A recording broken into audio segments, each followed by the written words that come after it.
ようこそ。ここにはプリキュアのグッズがたくさんあるんですよ。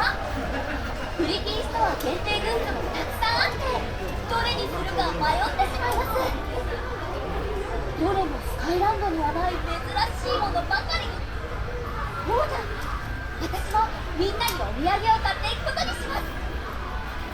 それではプリキュアプリティストアでゆっくりお買い物を楽しんでいってくださいね。